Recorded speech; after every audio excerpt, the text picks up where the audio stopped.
You wouldn't notice him at first. He wasn't loud, didn't carry himself with swagger, and never wore anything that demanded attention. Just an old man in a faded flannel shirt, worn jeans, and a sweat-stained ball cap with no logo. Folks at the gun range called him Grady. Some thought he was a retired mechanic, maybe a widower with too much time and ammo on his hands. He showed up early, always 6 and 4-5 a.m. sharp, 15 minutes before the doors opened. Never spoke much, just signed in, last name only, Grady, nodded to the front desk clerk, and quietly made his way to lane 9, the farthest from the building. No Bluetooth music, no small talk.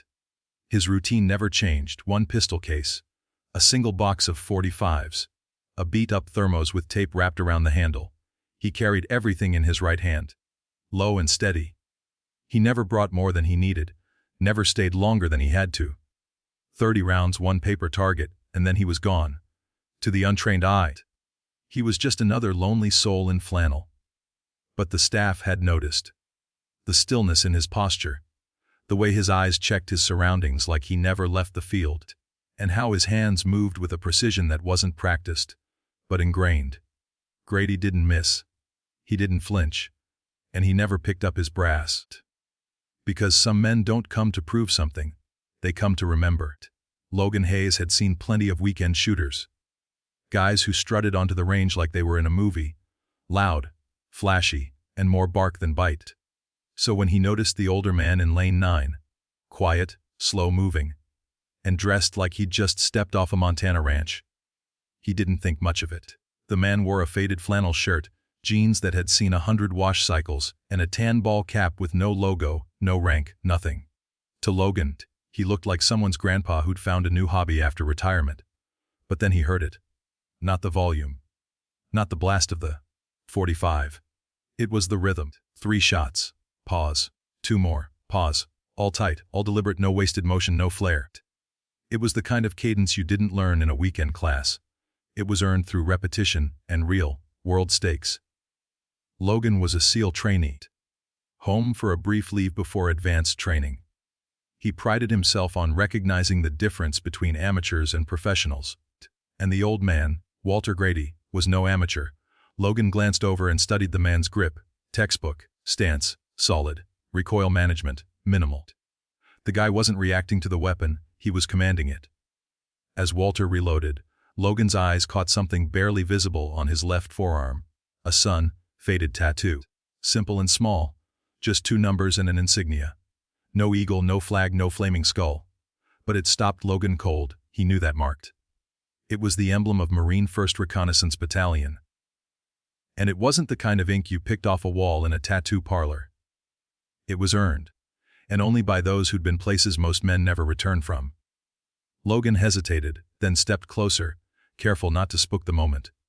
"Excuse me, sir," he said quietly, "that ink is that 1st Recon."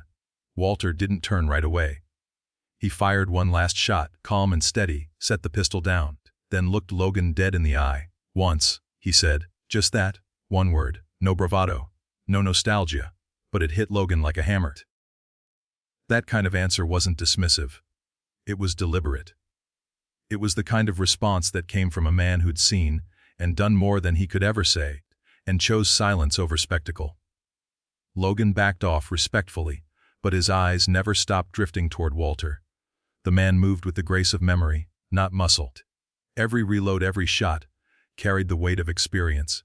Logan knew that kind of presence. He'd seen it in his instructors. Guys who didn't need to raise their voices, because everything about them said enough. After a few minutes, Logan approached again. "Sir," he asked, "if you don't mind, when did you serve?" Walter paused, cleaned his pistol with a rag so worn it was almost translucent. Then, without flinching, he answered, 66 to 74, Recon, Southeast Asia. That was it. But it was more than enough. Logan's throat tightened. He knew what that meant. Laos, Cambodia, black radio silence, no medals, no public records. The kind of ops that didn't make the news because they weren't supposed to. "You ever train with the SEALs?" Logan asked, voice soft. Walter gave the faintest smile. "Back then, you swam or you didn't." Logan chuckled, but inside he was floored. His commanding officer had once told a story. Deep jungle, 1971. A wounded recon leader carried 2 men out under fire, refused medevac, refused medals. Until now, Logan had always thought it was legend. But it wasn't. It was Walter Grady. And the legend was still standing, quiet and unnoticed. At Lane 9, firing his last magazine with the same deadly focus as he had half a century ago. Walter didn't need to explain himself. He didn't have to tell war stories or wear tactical gear. He just had to be seen, really seen, by someone who knew what to look for. And Logan. He'd seen enough to never forget.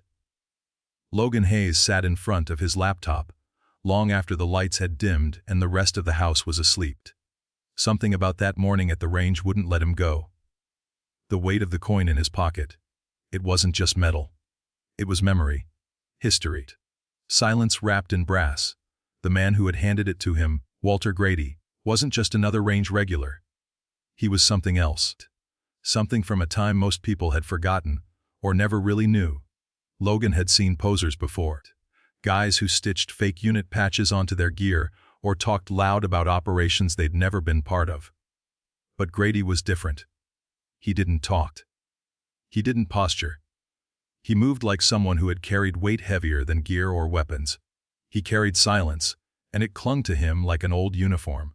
So Logan started digging. He combed through open source archives, old forums, and declassified military records. Most names were redacted. Missions were coded. Dates scrambled. It took hours. But finally, in the corner of an old Mac V Soji log from 1971, buried beneath routine supply records and casualty lists, he found it. No ceremony, no headline. SGT, Walter Grady, 1st Recon Laos, March 6, extraction under fire, recovered 7, refused medevac, wounded twice, declined award. Asset considered irreplaceable. Now silent. Logan read the final line again and again. Now silent.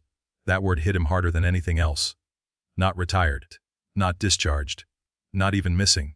Silent. Back then Grady's unit wasn't just operating behind enemy lines, they were ghosts. 1st Recon Marines, pushed into the deepest jungles of Southeast Asia under radio blackout. No backup. No press. No promises. The kind of missions that never made the history books, because they weren't meant to.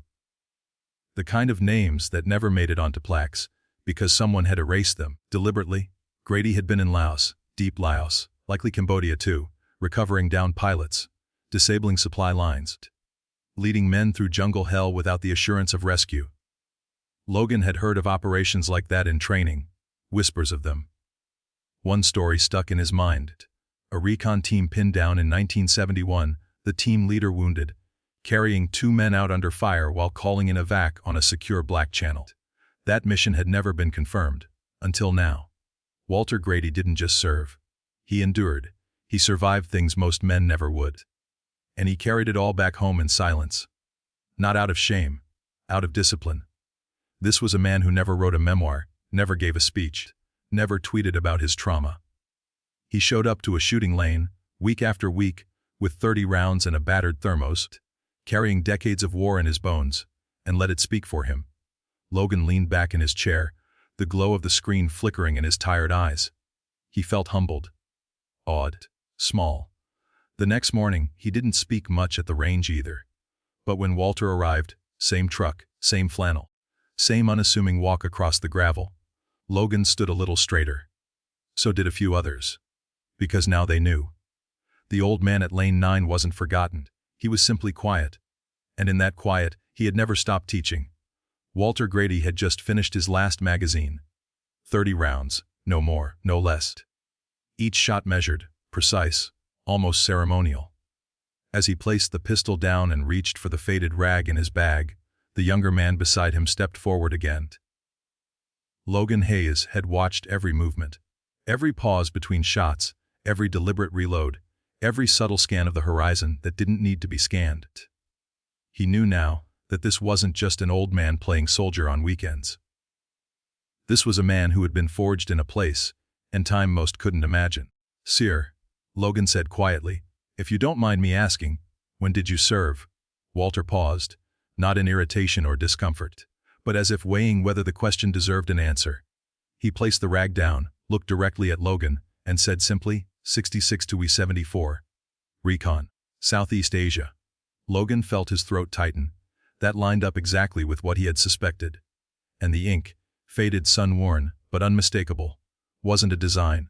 It was a declaration, a mark not of vanity, but of survival. You were in Laos. Logan asked softly. Walter gave a slow nod. Among other places. The noise of the range seemed to dim. Not literally, but emotionally. The jokes, the banter, the casual slaps on the back, they all faded into the background. Around Lane 7, the air had changed. You ever train with the SEALs? Logan asked. Walter allowed himself the faintest smile. We all did a little of everything back then. You swam.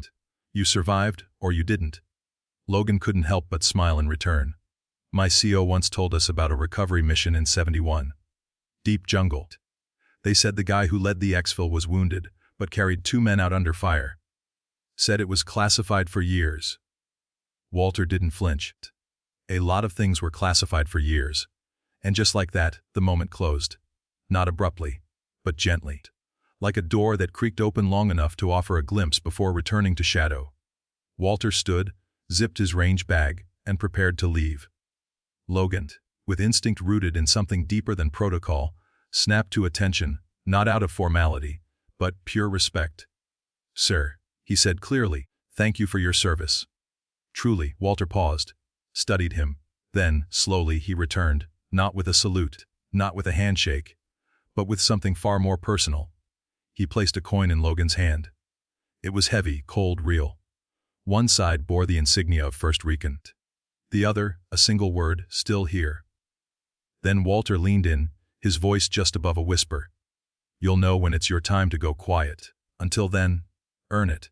And then he walked away. No nod, no goodbye, just a man disappearing into the morning sun, like it had been waiting for him. Logan stood frozen. The coin heavy in his palm, its meaning heavier still. He'd seen enough men claim valor they never earned. But this was different. This was sacred. When his teammates saw the coin, the room fell silent. Someone muttered, "That can't be real." Logan only said, "It is." The man they'd dismissed, ignored, even laughed at, was Staff Sergeant Walter Grady, Marine 1st Recon. A man who never asked to be seen, but who, once seen, could never be forgotten. Some heroes carry medals. Others carry silence. Walter Grady carried both, and gave one away. The following week, the atmosphere at the shooting range felt different. It wasn't louder or quieter in any measurable way, but something had shifted. The tone, the energy, the unspoken rules of the place had changed. Walter Grady arrived at 6:45 a.m. just like always. Same beat-up truck. Same quiet steps across the gravel. He wore what he always did, a tan flannel shirt rolled to the elbows, welt-worn jeans, and a baseball cap so faded its original color was only a guess. His range bag was in his right hand. Old, reliable, never overpacked. 1 pistol, 1 box of .45 rounds, 1 battered thermos. But this time eyes followed him, not with suspicion or mockery, but with reverence. Logan Hayes was already there, standing near Lane 7. He wasn't alone. 3 of his fellow SEAL trainees, who had laughed just a week earlier, now stood beside him. Not a word was said. No fanfare. But when Walter passed, they straightened up, not to salute, but out of instinct. Out of respect. Walter didn't acknowledge it. He didn't need to. He had seen that kind of silence before. In the jungle. In the barracks. In moments before and after things no man should carry alone. He simply nodded to the front desk, signed in with that slow, steady scrawl, just Grady, and walked to Lane 7. His lane. He set up with the same deliberate rhythm, pinning his target, checking his pistol, sipping from his thermos. Nothing changed. Except everything had. The chatter behind the lines softened. Jokes faded. Reloads became quieter, more focused. No one had said a word about it, but the range had taken on the air of a classroom. One not ruled by a bell or a lecture, but by presence. Halfway through his second magazine, Logan approached with quiet intent. He held out a fresh, sealed box of .45 caliber rounds. Walter glanced down, then at Logan. A question lingered behind his weathered eyes. "I figured 30 might not be enough today." Logan said simply. For the first time Walter gave a full nod. He accepted the box and reloaded. Not quickly. Not dramatically. but with that same old calm that made even the sharpest shooters feel like amateurs. Not a word was exchanged, but a lesson was. When Walter finally sat on the wooden bench, sipping from his thermos, the younger men came. Not in a crowd, not in a line, but one by one. They didn't ask for stories. They didn't offer praise. They simply nodded, shook his hand, said, "Sir," nothing rehearsed, nothing forced, just respect, quietly offered. Even Petty, the young guy who'd made jokes the week before, approached and lingered. He looked Walter in the eye. "We looked you up," he admitted. "Some of us.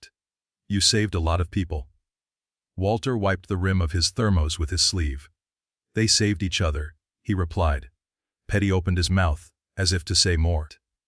Then thought better of it. He nodded, stepped back, and walked away. Only Logan remained, sitting beside Walter on the bench. The range in front of them stretched out, quiet and wide. For a long time they said nothing. Then Logan asked, "You ever think about teaching?" Walter took a sip, looked ahead. "I spent 30 years trying to forget what I'd teach," he said. "But some of us need to remember it." Logan nodded. "That's why I'm still listening." Walter turned to him, really looked at him, then offered a soft, knowing smile. "Then don't talk so much." They both chuckled. That afternoon, the staff at the range made a change. A brass plate, no larger than a business card, was quietly screwed into the wood above Lane 7. It didn't say, "Arrow." It didn't say, "Legend." It didn't even say, "Recon." It said simply, "Lane reserved, until he says otherwise." And that was all it ever needed to say. Lane 7 didn't need a plaque. It already belonged to Walter Grady. But someone at the range, no one said who, decided it was time. Not with a ceremony, not with fanfare. Just a simple brass plate no larger than a business card, screwed into the wood above the bench, no rank, no medals, no unit names. It simply read, "Lane reserved, until he says otherwise." It was the kind of tribute Walter would never ask for, and probably never mention. But everyone understood what it meant. He had never raised his voice, never told war stories, never offered advice unless asked, and yet, in the space of a few weeks, he had taught more about discipline, humility, and legacy than most instructors did in a lifetime. Walter had been coming to that range for nearly a decade, always the same way, quietly, alone, never drawing attention. Most of the regulars had passed him by, barely noticing. A few joked about the old guy who only brings 30 rounds. But that had changed the day Logan Hayes, a sharp-eyed SEAL trainee, caught a glimpse of the tattoo on his forearm, 1st Recon, Southeast Asia, and started asking questions with the kind of reverence that comes from knowing what that symbol truly meant. Since then, everything had shifted. The laughter had grown quieter. The swagger had faded, and in its place came something rare in today's world: respect earned, not claimed. Each time Walter arrived, he found the same spot open, untouched. The younger men at the range, those who once saw him as a relic, now stood a little straighter when he passed. They didn't crowd him. They didn't praise him. They watched and listened, learning not just how to shoot, but how to carry themselves. Walter noticed, of course. He just never said a word about it. One afternoon, as he packed up his pistol after his 30 rounds, each one placed with the precision of a surgeon, he paused. He looked up at the small brass plate, the one no one had pointed out but everyone had seen. He didn't smile. But he didn't frown either. He simply nodded, as if acknowledging a truth that didn't need to be spoken. Logan, standing nearby, saw the moment and walked over. "We thought it was time," he said quietly. Walter glanced at him. "For what?" "For people to remember. Even if you don't want them to." Walter exhaled slowly and looked down the range. "Memory isn't about names carved in wood," he said. "It's in how you carry yourself when no one's looking." Logan nodded. "That's why we put it there." There was nothing else to say. The plate stayed. Walter never asked who installed it, never told anyone to remove it. But week after week, he kept coming, same lane, same 30 rounds, same battered thermos. He never once sat under that plaque and claimed it. But everyone around him understood, it wasn't about honoring a hero. It was about recognizing a man who had already given more than enough, and asked for nothing in return. Some people teach through words. Walter Grady taught through presence, through silence, through the way he stood, the way he moved, the way he watched, not with judgment, but with memory. He never had to prove anything. Not to the range, not to the kids who watched him, not even to the generation that forgot to ask. And now, thanks to one curious recruit who looked closely enough, the silence had broken, not with noise, but with reverence. Because real warriors don't announce themselves. They wait until someone finally sees them. Logan Hayes didn't expect to learn anything that day at the range. Not about war, not about life, and certainly not from a man who barely spoke a word. But as he sat beside Walter Grady, former Staff Sergeant, 1st Recant, and the quietest presence at Lane 7, he realized he was learning something deeper than any tactical lesson he'd ever been taught. They had been sitting in silence for several minutes, both men staring out toward the paper targets that no longer mattered. The echoes of gunfire had faded, replaced by a stillness that felt earned. Logan cleared his throat. "Sir," he said quietly, "have you ever thought about teaching?" Walter didn't look over right away. He took a long sip from the same dented thermos he always carried. The sunlight caught in the rising dust around them, and finally he spoke. "I spent 30 years trying to forget everything I'd teach," he said. "But some of it, maybe some of it needs to be remembered." Logan nodded slowly. He knew exactly what Walter meant. There were things in combat that didn't make it into the manuals. Things that couldn't be shouted in classrooms or illustrated with diagrams. The kind of lessons that bled into your bones quietly, over time. The kind you only understood once you'd lived through them. Walter turned slightly toward him, his voice lower now but steady. "You don't teach this," he said. "You absorb it, and that was it." That one line, simple, unpolished, carried the weight of entire deployments, unspoken losses, and decades of silence. It wasn't just about how to shoot or how to lead under pressure. It was about how to live afterward. How to carry what others couldn't. How to hold on to your dignity when no one else is watching. That, Logan realized, was the final lesson. It wasn't about medals or stories.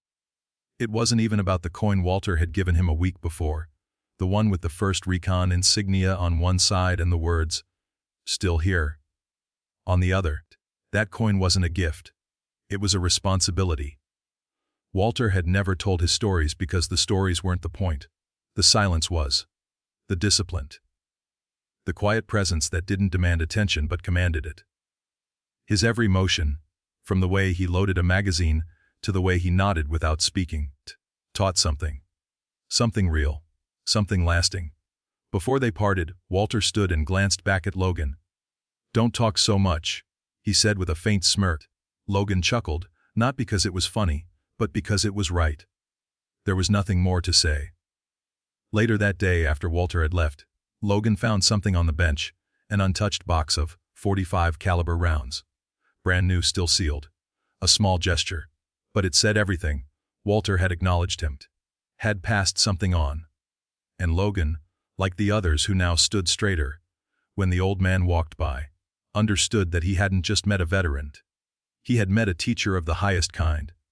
The kind who teaches without a single word more than necessary. Some men write books. Some give speeches. But the rarest few leave behind silence that echoes. And if you ever sit next to someone like that, quiet, worn, deliberate, listen close. Because the greatest lessons don't come in volume. They come in stillness. They come when you're finally ready to absorb them. You've probably seen someone like him before. An old man at the shooting range. Quiet. Wears the same flannel shirt and worn-out jeans. Keeps to himself. Doesn't talk much. Maybe you thought he was just another retiree burning time. But sometimes, behind those quiet eyes and slow, deliberate steps, there's a story so deep, so powerful, it doesn't need to be told. Walter Grady never bragged. Never wore medals. Never asked for thanks. But when a young Navy SEAL recruit looked close enough to notice the faded tattoo on his forearm, the symbol of 1st Recon, everything changed. Respect replaced laughter. Silence became the loudest voice on the range. And that's when we all began to understand. Real heroes don't announce themselves. They wait to be seen by those wise enough to notice. The lesson here is simple, but eternal honor is quiet. Legacy is built in silence. And the people who change the world often do it without saying a word.